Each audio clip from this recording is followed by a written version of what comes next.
بسم اللہ الرحمن الرحیم۔ دعا کے جسے عالم رویا میں محمد بن علی علوی حسینی مصری کو سکھایا گیا۔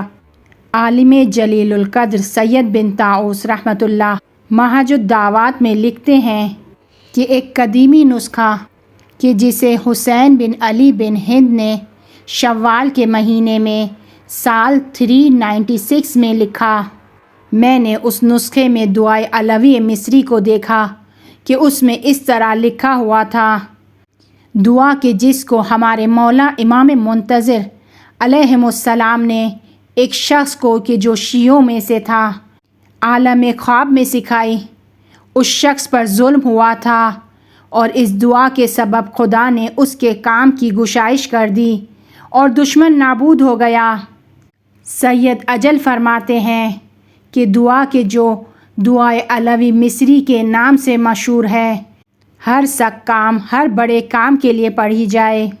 سید بن طاؤس دو طریقے سے اس دعا کو نقل کرتے ہیں اور فرماتے ہیں، ابو الحسن علی بن حماد بصری نے کہا، ابو عبداللہ حسین بن محمد علوی نے مجھے خبر دی کہ محمد بن علی علوی حسینی مصری نے میرے لیے بیان کیا، کسی نے میری شکایت حاکم سے کر دی تھی اور میں بہت زیادہ خوفزدہ ہو گیا تھا۔ حاکم کی قدرت بہت زیادہ تھی، میں بہت زیادہ غم میں رہنے لگا تھا اور اس سے فرار چاہتا تھا، بہت زیادہ ڈر گیا تھا اور مجھے کوئی راستہ سجائی نہیں دے رہا تھا۔ میں نے اپنے طاہر اجداد مولا کی زیارت کا ارادہ کیا۔ میں ابو عبداللہ الحسین علیہ السلام کے حریم میں داخل ہوا۔ مصر کے حاکم کے خوف کے ڈر سے میں نے حرم میں پناہ لی اور اس مقام پر رہنے لگا۔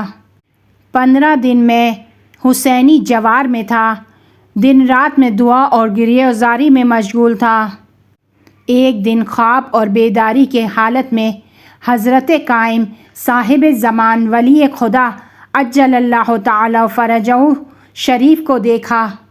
وہ مجھ سے کہنے لگے، اے میرے بیٹے، فلانی سے ڈر گئے ہو؟ میں نے عرض کیا، ہاں، وہ چاہتا ہے کہ مجھے قتل کر دے، وہ چاہتا ہے کہ میرے ساتھ فلاں چیز کرے، فلاں کام کرے۔ میں نے اپنے مولا کے پاس پناہ لی ہوئی ہے تاکہ جو کچھ میرے ساتھ پیش آیا ہے میں اس کی شکایت کروں اور مجھے اس ظالم سے نجات دیں۔ حضرت نے مجھ سے پوچھا، کیا اپنے پروردگار کو، اپنے طاہر اجداد کو اس دعا کے ساتھ کہ جسے پیغمبروں نے شدت اور سختی میں پڑھا تھا اور خدا نے ان پر سے سختی کو ہٹا دیا تھا، کیا تم نے وہ دعا نہیں پڑھی ہے؟ میں نے عرض کیا، کون سی دعا؟ مجھے بتائیں تاکہ میں اسے پڑھوں۔ فرمایا، شب جمعہ کو اٹھو، غسل کرو اور نماز شب پڑھو، جب سجدہ شکر بجا لاؤ اور پھر 2 زانو بیٹھو اور اس دعا کو پڑھو۔ محمد بن علی مصری کہتا ہے کہ حضرت پنجشنبے کو مسلسل تشریف لاتے تھے، اس حال میں کہ میں نیند اور بیداری کی حالت میں تھا اور اس دعا کو مجھے تکرار کرواتے تھے، یہاں تک کہ مجھے یہ دعا حفظ ہو گئی۔ اور جب یہ دعا حفظ ہو گئی تو اس کے بعد امام شب جمعہ کو تشریف نہیں لائے۔ میں نے امام کے دستور کے مطابق عمل کیا، اٹھا، غسل کیا، اپنے لباس کو تبدیل کیا، عطر لگایا، نماز شب کو پڑھا اور پھر 2 زانو ہو کر بیٹھ گیا اور خدا کو اس دعا کے ذریعے سے پکارا۔ شب ہفتے کو میں نے امام کو اسی ہیبت کے ساتھ دیکھا اپنے مولا کو کہ جس طرح وہ پہلے آیا کرتے تھے۔ انہوں نے میری جانب رخ کیا اور فرمایا، اے محمد، تمہاری دعا قبول ہو گئی ہے، تمہارا دشمن قتل ہو گیا ہے۔ تمہاری دعا ختم ہونے کے بعد خدا نے اس کو ہلاک کر دیا۔ محمد بن علی مصری کہتا ہے، جیسے ہی صبح ہوئی میں نے اپنے مولا سے وداع کا ارادہ کیا اور اپنے گھر کی جانب جانا چاہتا تھا کہ جہاں سے میں فرار کر گیا تھا۔ ابھی میں تھوڑا سا ہی چلا تھا کہ اچانک میرے بیٹے کی جانب سے ایک قاصد آیا۔ وہ ایک خط لے کر آیا تھا اور اس خط میں میرے بیٹے نے مجھ سے کہا کہ جس شخص کے خوف کی وجہ سے آپ فرار کر گئے تھے وہ شخص ہلاک ہو گیا ہے۔ حاکم نے کچھ لوگوں کو مہمانی پر بلایا تھا۔ مہمان کھانا کھانے کے بعد چلے گئے، لیکن حاکم وہیں پر نوکروں کے ساتھ سو گیا۔ جب صبح ہوئی اور حاکم نہیں آیا تو لوگ اس کے گھر گئے، اور جب اس کے لحاف کو اس پر سے ہٹایا گیا تو دیکھا گیا کہ اس کا سر کٹا ہوا ہے اور خون جاری ہے، اور یہ واقعہ شب جمعہ کو پیش آیا۔ نہیں معلوم کس نے اس کام کو انجام دیا ہے۔ میرے بیٹے نے مجھے پیغام دیا تھا کہ جلدی واپس گھر آ جاؤ۔ جب میں گھر واپس لوٹا تو میں نے اس وقت کا معلوم کیا کہ کس وقت اس حاکم کا قتل ہوا، تو وہی وقت تھا کہ جب میں نے دعا کو ختم کیا تھا۔ اسی دعا کے بارے میں علی بن حماد کہتا ہے کہ میں نے اس دعا کو لکھا ہوا ابو الحسن علی علوی سے لیا، لیکن اس نے مجھے ایک درخواست کی کہ مذہب ائمہ علیہم السلام کے مخالف کو اس دعا کو نہیں دینا، اور جس شخص کے عقیدے کے بارے میں نہیں جانتے اسے نہیں دینا، لیکن آل محمد علیہم السلام کے دوست اس دعا سے بہرہ حاصل کر سکتے ہیں۔ یہ دعا میرے پاس تھی، میں اور میرے بھائی اس دعا کی حفاظت کرتے تھے۔ ایک دن اہواز کا ایک قاضی بصرہ سے میرے پاس آیا، میں اس کو جانتا تھا۔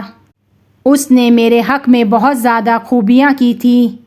بعض اوقات مجھے اس کی ضرورت پڑتی تھی اور میں اس کے پاس جاتا تھا اور وہ میری ضرورت کو پورا کر دیتا تھا، لیکن مذہب ائمہ علیہم السلام کے مخالفین میں سے تھا۔ وقت کے بادشاہ نے اس کو گرفتار کرنے کا حکم صادر کر دیا تھا اور 20,000 درہم جرمانہ لگایا تھا۔ میرا دل اس کے لیے جلنے لگا اور میں نے اس کے حق میں دلسوزی کی اور اس کو یہ دعا بتائی۔ اس نے دعا پڑھی، 1 ہفتہ نہیں گزرا کہ سلطان نے اسے معاف کر دیا، اس کا جرمانہ معاف کر دیا، اور وہ احترام کے ساتھ بصرہ شہر واپس لوٹ گیا۔ اس واقعے کے کچھ دنوں بعد جب میں اس دعا کو دیکھنے گیا تو وہ دعا وہاں پر موجود نہیں تھی۔ میں نے اسے کتابوں میں ڈھونڈا، کہیں بھی نہیں تھی۔ اس دعا کا ایک نسخہ ابو مختار حسینی کے پاس تھا۔ میں نے اس سے چاہا، اس نے بھی جب اس دعا کو ڈھونڈا تو اسے نہیں ملی، یہاں تک کہ 20 سال گزر گئے اور میں اس دعا کو نہیں ڈھونڈ سکا۔ میں سمجھ گیا کہ یہ خدائے متعال کی جانب سے سزا ہے، کیونکہ میں نے علوی مصری کی سفارش کے خلاف عمل کیا تھا اور دعا کو قاضی کو دیا تھا کہ جو مذہب ائمہ علیہم السلام کے مخالف تھا۔ 20 سال کے بعد یہ دعا دوبارہ مجھے اپنی کتابوں کے درمیان مل گئی، جبکہ میں نے اسے کئی بار ڈھونڈا تھا۔ اس کے بعد میں نے قسم کھائی اور خود سے عہد کیا کہ اس دعائے شریف کو کسی کو بھی نہیں دوں گا کہ جب تک مجھے اطمینان نہ ہو جائے کہ وہ مذہب ائمہ علیہم السلام پر اعتقاد رکھتا ہے، اس کا پابند ہے، اور جس کو بھی دوں گا اس سے بھی عہد لوں گا کہ وہ مخالف مذہب کو نہ دے۔ دعا چونکہ تھوڑی سی طولانی ہے، لہٰذا ویڈیو میں اس کی گنجائش نہیں ہے۔ انشاءاللہ دعا کو کمنٹ میں پن کر دیا جائے گا، وہاں سے استفادہ کر لیں، یا کمنٹ کر کے واٹس ایپ پر اس دعا کو مجھ سے لے لیں۔